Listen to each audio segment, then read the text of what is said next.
जी हां दोस्तों, ऑस्ट्रेलिया के खिलाफ दूसरे टेस्ट में करारी हार के बाद भारतीय टीम और हेड कोच गौतम गंभीर पूरी तरह से चिंतित और गुस्से में नजर आए। टीम की हार ने न केवल फैंस को निराश किया बल्कि टीम मैनेजमेंट और बीसीसीआई को भी बड़े फैसले लेने पर मजबूर कर दिया। अब तीसरे हाई वोल्टेज टेस्ट मुकाबले के लिए भारतीय टीम में ऐसे दो खतरनाक भूखे शेरों को शामिल किया गया है जो अपनी आक्रामकता और बेहतरीन प्रदर्शन से मैदान पर धमाल मचाने वाले हैं। इन खिलाड़ियों की वापसी ने पहले से ही कंगारू टीम के विस्फोटक बल्लेबाज ट्रेविस हेड को चिंता में डाल दिया है। आइए जानते हैं कौन है ये शेर और क्यों इनकी वापसी ने विरोधी टीम में हलचल मचा दी है। हेड कोच गौतम गंभीर और कप्तान रोहित शर्मा ने इस बार रणनीति में बड़े बदलाव किए हैं। टीम में इन भूखे शेरों की वापसी ने भारतीय खेमे में जोश भर दिया है। अब तीसरे टेस्ट में भारतीय टीम पूरी ताकत के साथ मैदान पर उतरने के लिए तैयार है। जी हां दोस्तों, भारत और ऑस्ट्रेलिया के बीच तीसरा रोमांचक टेस्ट मुकाबला अब नजदीक है। अगर आप भी इस हाई वोल्टेज मैच के बारे में जानने के इच्छुक हैं, तो आज हम आपको इस शानदार वीडियो में बताने जा रहे हैं कि यह मुकाबला कब, कहां और किस समय खेला जाएगा। इसके साथ ही हम आपको दोनों टीमों के हेड टू हेड रिकॉर्ड के बारे में भी विस्तार से जानकारी देंगे। जी हां दोस्तों, भारत और ऑस्ट्रेलिया के बीच तीसरा रोमांचक टेस्ट महामुकाबला अब नजदीक आ चुका है। यह मैच भारतीय क्रिकेट फैंस के लिए बेहद खास होने वाला है। आइए इस महामुकाबले से जुड़ी हर महत्वपूर्ण जानकारी को विस्तार से जानते हैं। सबसे पहले दोस्तों, आपको बता दूं कि भारत और ऑस्ट्रेलिया के बीच तीसरा सुपरहिट टेस्ट महामुकाबला 14 दिसंबर को ब्रिस्बेन गब्बा के क्रिकेट स्टेडियम में शानदार अंदाज से खेला जाना है, जबकि तीसरे टेस्ट मुकाबले का टॉस अपने भारतीय समय अनुसार सुबह में 5:20 पर होगा। दोस्तों, अब हेड टू हेड मुकाबले की बात करें तो अब तक भारत और ऑस्ट्रेलिया के बीच इस फॉर्मेट में कुल 108 टेस्ट मैच खेले गए हैं, जिसमें भारत ने 32 टेस्ट मुकाबलों में जीत हासिल की है। वहीं ऑस्ट्रेलिया ने 46 मैचों में जीत हासिल किया है, जबकि एक मैच का कोई नतीजा निकल पाया। अगर इन आंकड़ों को देखें तो यह साफ नजर आता है कि ऑस्ट्रेलिया का रिकॉर्ड भारत के खिलाफ अब तक मजबूत रहा है। हालांकि पिछले कुछ वर्षों में भारतीय टीम ने ऑस्ट्रेलिया के खिलाफ उनकी ही जमीन पर ऐतिहासिक जीत दर्ज कर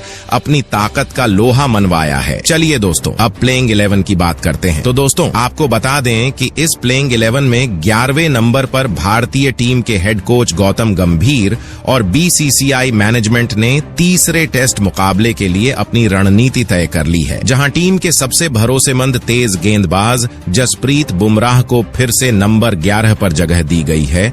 वहीं तीसरे टेस्ट में एक बड़ा बदलाव होने की भी पूरी संभावना जताई जा रही है। जसप्रीत बुमराह भारतीय टेस्ट टीम के सबसे घातक गेंदबाजों में से एक हैं। बुमराह ने ऑस्ट्रेलिया के खिलाफ अपनी पहली पारी में 23 ओवर फेंके और केवल 61 रन खर्च करते हुए 4 अहम विकेट चटकाए। दूसरी पारी में ज्यादा गेंदबाजी का मौका नहीं मिला, लेकिन उन्होंने अपनी भूमिका शानदार तरीके से निभाई। उनकी सटीक यॉर्कर और विविधता भरी गेंदबाजी ऑस्ट्रेलियाई बल्लेबाजों के लिए हमेशा चुनौतीपूर्ण रही है। तीसरे टेस्ट में एक बार फिर भारतीय टीम की गेंदबाजी आक्रमण की जिम्मेदारी बुमराह के कंधों पर रहेगी। दोस्तों, मोहम्मद शमी की टीम में वापसी की चर्चा जोरों पर है, लेकिन खबरों के मुताबिक शमी अब पूरी तरह फिट हो चुके हैं और भारतीय टीम से जुड़ने के लिए तैयार हैं। शमी का टेस्ट क्रिकेट में प्रदर्शन बेहतरीन रहा है। उनकी गति, रिवर्स स्विंग और अनुभव टीम इंडिया को मजबूती प्रदान करते हैं। कोच गौतम गंभीर का कहना है कि हमारे गेंदबाजी आक्रमण में विविधता और अनुभव का संतुलन होना जरूरी है। जसप्रीत बुमराह जैसे गेंदबाज पहले से ही शानदार प्रदर्शन कर रहे हैं और अगर मोहम्मद शमी भी टीम में शामिल होते हैं तो यह हमारे गेंदबाजी आक्रमण को और घातक बनाएगा। बुमराह और शमी की जोड़ी ऑस्ट्रेलियाई बल्लेबाजों के लिए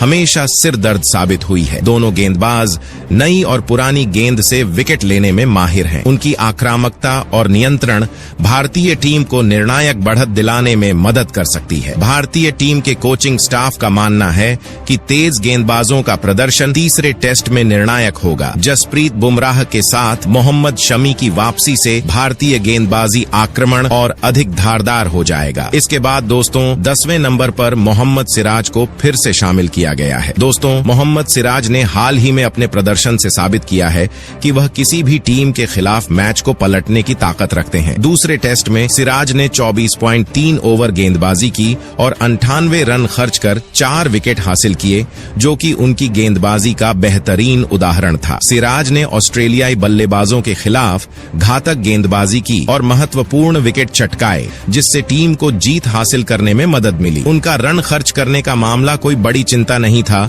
क्योंकि टेस्ट क्रिकेट में अगर गेंदबाज विकेट ले तो ज्यादा रन खर्च करने पर भी कोई परेशानी नहीं होती। सिराज ने जिस तरह से विकेट चटकाए वह उनकी काबिलियत को दर्शाता है। हेड कोच गौतम गंभीर का मानना है कि मोहम्मद सिराज की तेज गेंदबाजी और विकेट लेने की क्षमता टीम के लिए बहुत जरूरी है, खासकर तीसरे टेस्ट मुकाबले में। सिराज ने जिस तरह से पिछले मैचों में दबाव के बावजूद विकेट हासिल किए, वह भारतीय गेंदबाजी आक्रमण में एक महत्वपूर्ण भूमिका निभाता है। उनका गति से खेल में दबाव डालने का तरीका और बल्लेबाजों को घेरने की शैली भारतीय टीम के लिए बेहद फायदेमंद साबित हो सकती है। मोहम्मद सिराज की गेंदबाजी सिर्फ तेज ही नहीं बल्कि सटीक भी है। वह विकेट लेने के लिए सही समय पर सही गेंद फेंकने की क्षमता रखते हैं। ऑस्ट्रेलिया के खिलाफ तीसरे टेस्ट में सिराज की गेंदबाजी एक अहम हथियार बन सकती है, क्योंकि उनकी स्विंग गेंदबाजी और पैरों से गति दोनों ही बल्लेबाजों को कड़ी चुनौती दे सकते हैं। वही दोस्तों, इस प्लेइंग 11 में 9वें खिलाड़ी आकाशदीप को शामिल किया गया है। आकाशदीप को एक खतरनाक तेज गेंदबाज माना जाता है, जो अपने गति और स्विंग से विपक्षी टीम के बल्लेबाजों के लिए परेशानी पैदा करने में सक्षम है। उनका क्रिकेट करियर बताता है कि वह दबाव में भी कड़ी गेंदबाजी कर सकते हैं और उनके पास ऐसी गेंदबाजी क्षमता है जो मैच को पलट सकती है। आकाशदीप की फिटनेस और लय उन्हें भारतीय टीम के लिए एक मजबूत विकल्प बनाती है, खासकर ऑस्ट्रेलिया जैसी मजबूत टीम के खिलाफ। उनकी गेंदबाजी टीम इंडिया के आक्रमण को और भी मजबूत कर सकती है। आकाशदीप का तेज और स्विंग करने वाला गेंदबाजी आक्रमण ऑस्ट्रेलियाई बल्लेबाजों के लिए चुनौतीपूर्ण हो सकता है। आकाशदीप अपनी गेंदबाजी में सटीकता पर ध्यान देते हैं, जिससे उन्हें विकेट चटकाने में मदद मिलती है। आकाशदीप को अंतर्राष्ट्रीय क्रिकेट का अच्छा अनुभव है और उन्होंने IPL जैसी प्रतियोगिताओं में भी अपनी गेंदबाजी का लोहा मनवाया है। पिछले टेस्ट मैचों में आकाशदीप का प्रदर्शन शानदार रहा है। उन्होंने जिस तरह से विपक्षी बल्लेबाजों को परेशान किया है, उससे यह साफ है कि वह तीसरे टेस्ट में भी अपनी लय को जारी रखने के लिए पूरी तरह तैयार हैं। उनके द्वारा डाले गए रक्षात्मक और आक्रामक गेंदबाजी विकल्प भारतीय गेंदबाजी आक्रमण में विविधता लाने में मददगार साबित हो सकते हैं। आकाशदीप का तीसरे टेस्ट के लिए टीम में आना भारतीय टीम के गेंदबाजी आक्रमण को और मजबूत करेगा। उनके साथ जसप्रीत बुमराह, मोहम्मद सिराज और रविचंद्रन अश्विन जैसे अनुभवी गेंदबाज होंगे, जो मैच की परिस्थितियों के मुताबिक अपनी गेंदबाजी का सही इस्तेमाल करेंगे। गौतम गंभीर और BCCI का विश्वास है कि आकाशदीप अपने आक्रामक गेंदबाजी से तीसरे टेस्ट में ऑस्ट्रेलियाई बल्लेबाजों को चैलेंज करेंगे और टीम को विकेट दिलाने में मदद करेंगे। वह एक ऐसे खिलाड़ी हैं जो मैदान पर दबाव डालने के साथ साथ टीम की जीत में अहम भूमिका निभा सकते हैं। इसके बाद दोस्तों, इस प्लेइंग 11 में 8वें नंबर पर रविचंद्रन अश्विन को शामिल किया गया है। पिछले टेस्ट मुकाबले में रविंद्रचंद्र अश्विन की गेंदबाजी और बल्लेबाजी दोनों ही कुछ खास नहीं रही थी। पहली पारी में अश्विन ने 122 की स्ट्राइक रेट से 4 चौकों की मदद से 20 गेंदों पर 22 रन बनाए। हालांकि वह पवेलियन लौट गए। दूसरी पारी में उनका प्रदर्शन और भी कमजोर था। उन्होंने 39 की स्ट्राइक रेट से 22 गेंदों पर सिर्फ 8 रन बनाए और फिर आउट हो गए। गेंदबाजी के दौरान अश्विन की इकोनॉमी रेट 3 की थी और उन्होंने केवल 1 विकेट ही लिया, जो कि बहुत प्रभावी नहीं रहा। रविंद्रचंद्र अश्विन टेस्ट क्रिकेट के सबसे अनुभवी और सफल स्पिनरों में से एक हैं। उनका अनुभव और तकनीकी कौशल इस टेस्ट मैच में भारत के लिए मददगार साबित हो सकता है, खासकर जब बचे हुए टेस्ट मैचों में चुनौतीपूर्ण विकेट मिल सकते हैं। भले ही पिछले मैच में उनका प्रदर्शन उतना अच्छा नहीं था, लेकिन अश्विन की गेंदबाजी में जो नियंत्रण और विविधता है, वह किसी भी टीम के लिए महत्वपूर्ण हो सकती है। खासकर जब बात स्पिन खेलने की आती है, तो अश्विन को उनके अनुभव के कारण एक मौका देना जरूरी था। अश्विन भारतीय गेंदबाजी आक्रमण में एक संतुलन जोड़ते हैं। उनके साथ जसप्रीत बुमराह, मोहम्मद सिराज और आकाशदीप जैसे तेज गेंदबाज हैं, जो टीम को विविधता और विकल्प प्रदान करते हैं। इस बार रविंद्रचंद्र अश्विन के पास अपनी गेंदबाजी को साबित करने का एक और मौका है। तीसरे टेस्ट मैच में उनकी भूमिका महत्वपूर्ण होगी, क्योंकि भारत को ऑस्ट्रेलिया के बल्लेबाजों के खिलाफ एक मजबूत स्पिन विकल्प की की जरूरत है। इसके बाद दोस्तों 7वें नंबर पर नीतीश कुमार रेड्डी को शामिल किया गया है। दोस्तों ऑस्ट्रेलिया के खिलाफ तीसरे टेस्ट मुकाबले के लिए भारतीय टीम में एक और महत्वपूर्ण बदलाव किया गया है। हेड कोच गौतम गंभीर और बीसीसीआई चयनकर्ता ने नीतीश कुमार रेड्डी, जो कि एक उम्दा ऑलराउंडर हैं, को तीसरे टेस्ट के लिए टीम में शामिल किया है। नीतीश का पिछला प्रदर्शन ऑस्ट्रेलिया के खिलाफ शानदार रहा था और उन्हें एक बार फिर से मौका दिया गया है ताकि वह अपनी ऑलराउंड क्षमता से भारतीय टीम को मदद कर सके। नीतीश कुमार रेड्डी ने ऑस्ट्रेलिया के खिलाफ पिछले मुकाबले में अपनी हरफनमौला क्षमता का प्रदर्शन किया था। पहली पारी में उन्होंने 76 की स्ट्राइक रेट से कुल 52 गेंदों का सामना करते हुए शानदार 42 रन बनाए थे। इस दौरान उन्होंने 4 गगनचुंबी छक्के और 4 महत्वपूर्ण चौके भी लगाए, जो उनकी आक्रामक बल्लेबाजी की झलक थे। उनकी बल्लेबाजी ने टीम के लिए महत्वपूर्ण रन जोड़े। दूसरी पारी में नीतीश कुमार रेड्डी ने फिर से अपनी बल्लेबाजी का दम दिखाया। उन्होंने 88 की स्ट्राइक रेट से 45 गेंदों पर 42 रन बनाकर एक और शानदार योगदान दिया। यह रन टीम को दबाव से बाहर निकालने में मददगार साबित हुए। गेंदबाजी में नीतीश ने 8 ओवर किए और अपनी गेंदबाजी में 3 मेडन ओवर भी डाले। उन्होंने अपनी गेंदबाजी में 5 की इकोनॉमी रेट से कुल 24 रन खर्च करते हुए 1 विकेट भी लिया। उनकी किफायती गेंदबाजी और 1 विकेट लेने का प्रदर्शन भारतीय टीम के लिए बेहद महत्वपूर्ण था। नीतीश कुमार रेड्डी ने अपनी दोनों बैटिंग और बॉलिंग में प्रभावी प्रदर्शन किया है। इसके बाद दोस्तों इस प्लेइंग 11 में नंबर 6 ध्रुव जुरेल को शामिल किया गया है। दोस्तों ऑस्ट्रेलिया के खिलाफ तीसरे टेस्ट मैच में भारतीय टीम में एक और बड़ा बदलाव किया गया है। हेड कोच गौतम गंभीर और बीसीसीआई मैनेजमेंट ने केएल राहुल को बाहर बैठा दिया है और उनके स्थान पर ध्रुव जुरे को तीसरे टेस्ट मुकाबले के लिए टीम में शामिल किया है। केएल राहुल ऑस्ट्रेलिया के खिलाफ दूसरे टेस्ट मुकाबले में अपनी बल्लेबाजी से टीम के लिए उम्मीदों पर खरा नहीं उतर पाए थे। उनका प्रदर्शन कुछ इस प्रकार था। पहली पारी में उन्होंने 55 की स्ट्राइक रेट से 62 गेंदों पर 36 रन बनाए। इस पारी में उन्होंने 5 चौके लगाए, लेकिन वह अपनी टीम को मैच में मजबूत स्थिति में लाने में सफल नहीं हो पाए। इसके अलावा दूसरी पारी में राहुल की बल्लेबाजी में और भी गिरावट देखी गई। वह सिर्फ 68 की स्ट्राइक रेट से 9 गेंदों का सामना करते हुए केवल 7 रन बना सके और आउट हो गए। उनका यह प्रदर्शन हेड कोच और चयनकर्ताओं के लिए चिंता का विषय बन गया। केएल राहुल का प्रदर्शन जहां निराशाजनक था, वहीं ध्रुव जुरे, जो एक उम्दा विकेटकीपर बल्लेबाज हैं, को अब तीसरे टेस्ट के लिए मौका दिया गया है। ध्रुव जुरे ने अपनी घरेलू क्रिकेट में लगातार अच्छा प्रदर्शन किया है और उनकी बल्लेबाजी और विकेट कीपिंग दोनों में मजबूत कौशल है। इसके बाद दोस्तों इस प्लेइंग 11 में नंबर 5 पर ऋषभ पंत को शामिल किया गया है। दोस्तों ऑस्ट्रेलिया के खिलाफ तीसरे टेस्ट मुकाबले के लिए हेड कोच गौतम गंभीर और बीसीसीआई मैनेजमेंट ने ऋषभ पंत को फिर से टीम में शामिल किया है। हालांकि उनके पिछले मुकाबले का प्रदर्शन उतना प्रभावी नहीं रहा था, फिर भी उनकी स्मैशिंग बैटिंग और खासियत को देखते हुए उन्हें तीसरे टेस्ट में एक और मौका दिया गया है। ऋषभ पंत का प्रदर्शन ऑस्ट्रेलिया के खिलाफ दूसरे टेस्ट मैच में खास नहीं रहा, लेकिन उनकी आक्रामक बैटिंग स्टाइल को देखते हुए उन्हें एक और मौका दिया गया। पहली पारी में ऋषभ पंत ने 58 की स्ट्राइक रेट से कुल 33 गेंदों का सामना करते हुए 2 चौकों की मदद से 21 रन बनाए। हालांकि वह जल्दी आउट हो गए और टीम को ज्यादा योगदान नहीं दे पाए। दूसरी पारी में उनका प्रदर्शन और भी निराशाजनक था। उन्होंने केवल 9 की स्ट्राइक रेट से 4 चौकों की मदद से 29 गेंदों पर 28 रन बनाए और जल्दी आउट हो गए। हालांकि ऋषभ पंत का प्रदर्शन दूसरे टेस्ट में उतना प्रभावी नहीं था,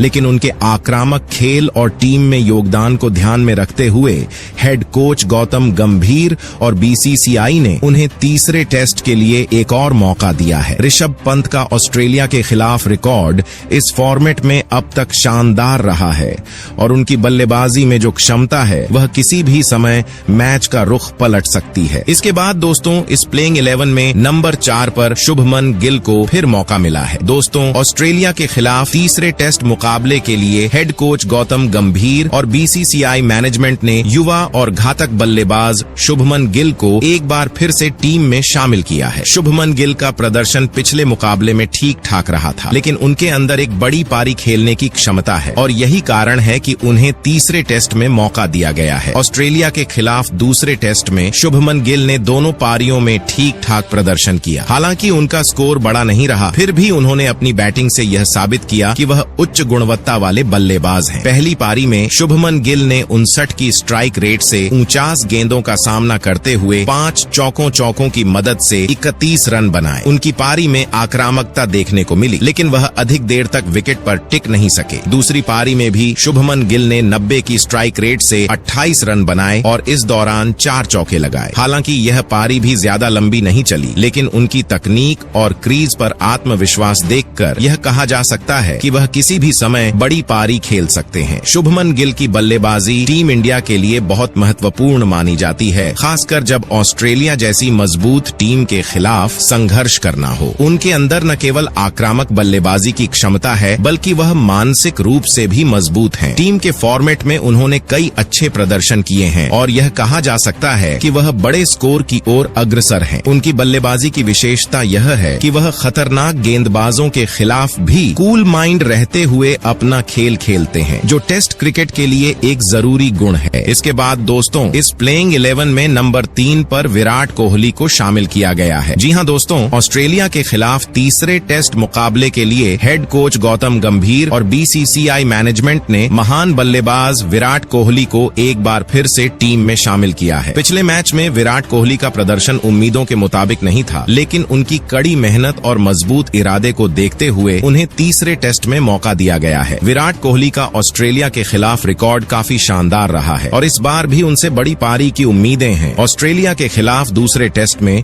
विराट कोहली का प्रदर्शन काफी नीचा रहा। उन्होंने दोनों पारियों में अपेक्षाकृत कम रन बनाए, जो उनकी काबिलियत से मेल नहीं खाता। पहली पारी में विराट कोहली ने 66 की स्ट्राइक रेट से 7 गेंदों का सामना करते हुए केवल 7 रन ही बनाए। उनका बल्लेबाजी प्रदर्शन उस समय काफी धीमा और संघर्षपूर्ण था, जिस वजह से वह जल्दी आउट हो गए। दूसरी पारी में किंग कोहली ने 19 गेंदों पर 11 रन ही बनाए। यह पारी भी बहुत निराशाजनक थी और कोहली के स्तर के हिसाब से बेहद नीची। विराट कोहली का इस फॉर्मेट में बेहद मजबूत रिकॉर्ड रहा है, खासकर ऑस्ट्रेलिया के खिलाफ। पिछले कुछ वर्षों में कोहली ने ऑस्ट्रेलिया जैसी मजबूत टीम के खिलाफ कई महत्वपूर्ण पारियां खेली हैं और अपनी बल्लेबाजी से टीम को कई मुकाबलों में जीत दिलाई है। उनकी संगठित बल्लेबाजी, तकनीक, दृढ़ता और दबाव में प्रदर्शन करने की क्षमता उन्हें किसी भी चुनौती का सामना करने के लिए तैयार करती है। विराट कोहली अब तीसरे टेस्ट मुकाबले के लिए अपनी वापसी की पूरी तैयारी कर रहे हैं। उन्होंने नेट्स में जमकर पसीना बहाया है और अपनी तकनीक पर काम किया है। कोहली इस बार पूरी तरह से तैयार हैं कि वह अपनी बेहद खतरनाक बल्लेबाजी से टीम इंडिया को ऑस्ट्रेलिया के खिलाफ मुकाबले में मजबूत स्थिति में लाकर खड़ा करें। वही दोस्तों, इसके बाद इस प्लेइंग 11 में नंबर 2 पर यशस्वी जायसवाल को शामिल किया गया है। जी हां दोस्तों, ऑस्ट्रेलिया के खिलाफ तीसरे टेस्ट मुकाबले के लिए हेड कोच गौतम गंभीर और बीसीसीआई मैनेजमेंट ने एक बार फिर से युवा धुरंधर बल्लेबाज यशस्वी जायसवाल को टीम में जगह दी है। पिछले मुकाबले में उनका प्रदर्शन कुछ खास नहीं रहा, लेकिन इसके बावजूद उन्हें तीसरे टेस्ट में मौका दिया गया है। यशस्वी जायसवाल, जिनका टेस्ट फॉर्मेट में अब तक का प्रदर्शन बेहद शानदार रहा है, उन्हें लेकर उम्मीदें अब भी बरकरार हैं। ऑस्ट्रेलिया के खिलाफ दूसरे टेस्ट में यशस्वी जायसवाल का प्रदर्शन उम्मीदों के अनुरूप नहीं था, लेकिन वह एक युवा खिलाड़ी के तौर पर इस फॉर्मेट में अपने खेल के लिए बेहद खतरनाक माने जाते हैं। पहली पारी में यशस्वी जायसवाल बिना खाता खोले पवेलियन लौट गए। यह उनके लिए एक निराशाजनक शुरुआत रही, क्योंकि वह टेस्ट क्रिकेट में अपनी छाप छोड़ने का मौका नहीं पा सके। दूसरी पारी में यशस्वी जायसवाल ने 76 की स्ट्राइक रेट से कुल 29 गेंदों का सामना करते हुए 24 रन बनाए। हालांकि उनकी पारी ज्यादा लंबी नहीं रही, लेकिन वह कुछ अच्छा प्रदर्शन कर सकते थे, जो उनके अंदर की क्षमता को दर्शाता है। भले ही यशस्वी जायसवाल ऑस्ट्रेलिया के खिलाफ दूसरे टेस्ट में अपेक्षित प्रदर्शन नहीं कर पाए, लेकिन उनका रिकॉर्ड इस फॉर्मेट में बेहद ढाकड़ रहा है। वह ऐसे खिलाड़ी हैं